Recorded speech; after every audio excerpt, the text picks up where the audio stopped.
What will happen if nothing changes? Do not be one of those guys. It is so important to change your reboot, your recovery dreams into projects that you can do something about. Changing your recovery dream. Now, I've spoken about true rebooters and trial rebooters. A trial rebooter is an individual who really does want to end his out-of-control behavior with earthy. But the only problem is that he believes deep within him that one day he's still going to be able to engage in his out-of-control behavior in moderation. And there's nothing wrong with that belief, except for the fact that it's going to sabotage your reboot. Because if you're only 99% committed, it's only a matter of time before you slip or... On the other hand, we have the true rebooter. This is an individual who equally wants to end his behavior. But one core difference is that he has made peace with his behavior with pornography. He's accepted that pornography has brought some positive things in his life. For instance, maybe taught him about not the most healthy, but it might have helped him get over some apprehension of fears that he had about and shown him some things that he didn't understand. But he also acknowledges that he's indulged in it to the point that the negative aspects, the negative things that it has brought into his life far outweigh the positives.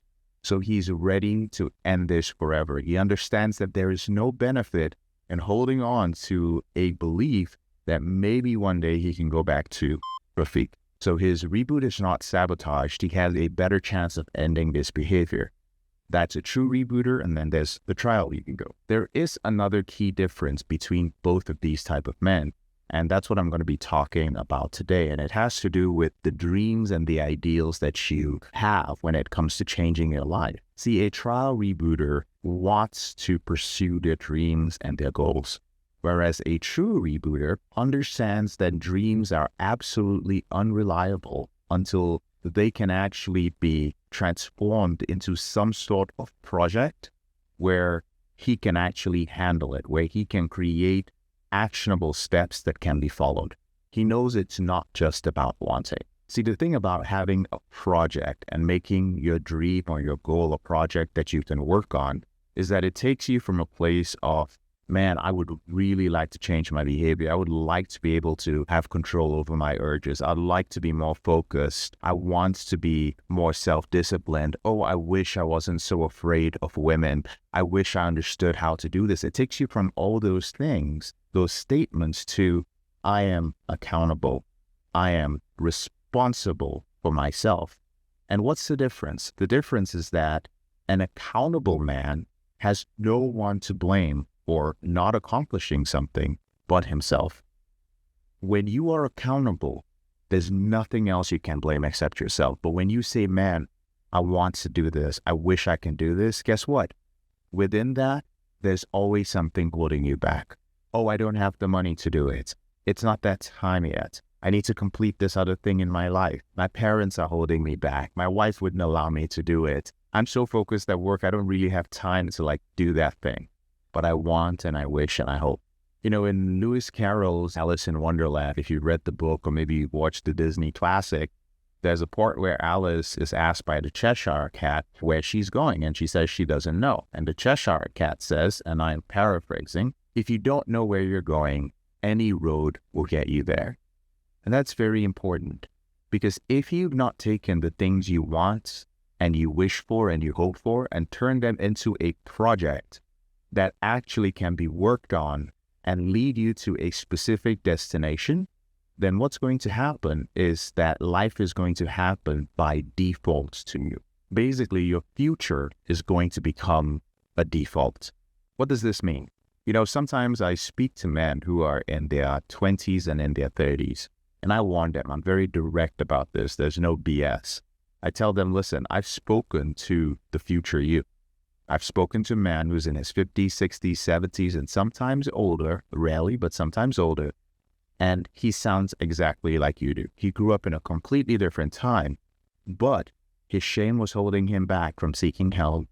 He kept wishing that he could do certain things. I look at you right now.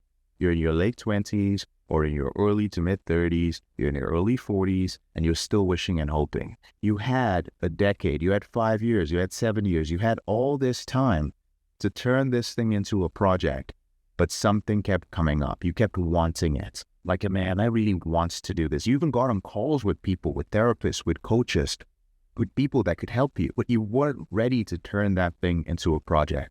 You sure were ready to talk about it, man. What do I want? Man, I want to be in a happy relationship. I want to have control of my behavior. I want to have knowing that I'm not going to be dealing with any PIED. You know, I want to make more money. I want to be focused in my career. I want to run my own business. I want to have a six-pack. I want to be jacked. I want to be charismatic. There are all these things that you wanted, right? But you never turned them into a project. These men never did that. And now I see them. They're unhappy. They're single. One of the worst things about men who are in this situation in the future you, is that they are devoid of hope. The only thing they're trying to do is grasp onto the belief that they can change themselves. Because guess what? As you get older and you start losing a lot of these connections, the truth is that society doesn't give as much a shit about you.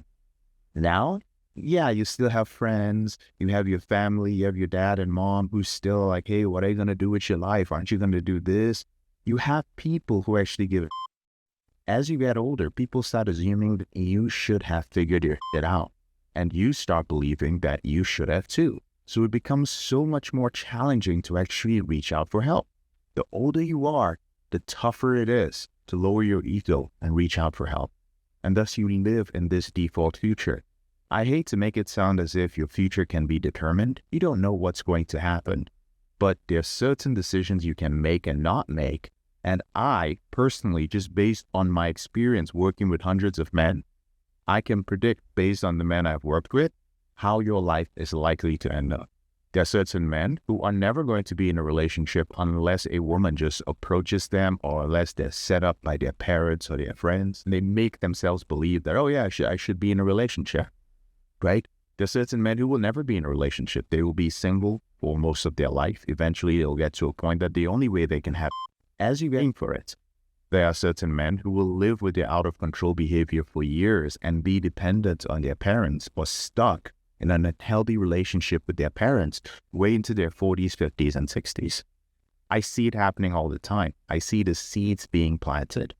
So here's an action step before we go down what could end up being a very depressive road.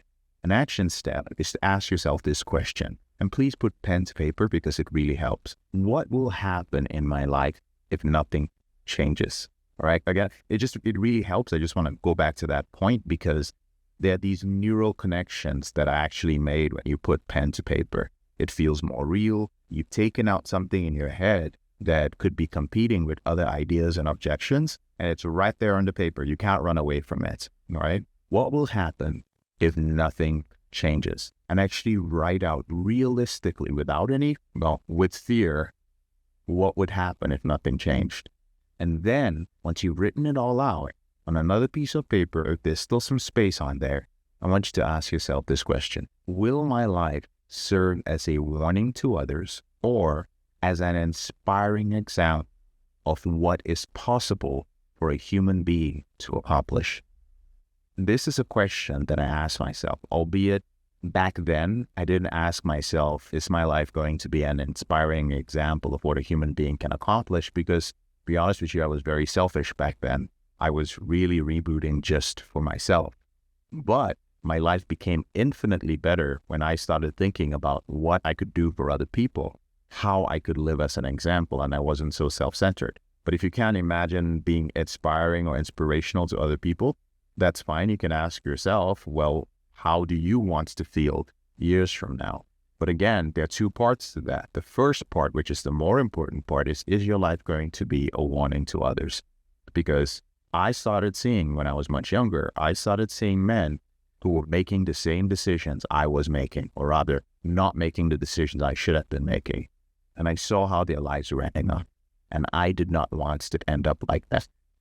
Brother, not be one of those guys. It is so important to change your reboots, your recovery dreams into projects that you can do something about. One of the ways you can do that is by reaching out for help. You can reach out, speak to one of our Reboot strategists. Even if you might not be a good fit for our program, at the very least, you could come away with some sort of a basic plan for how to begin this.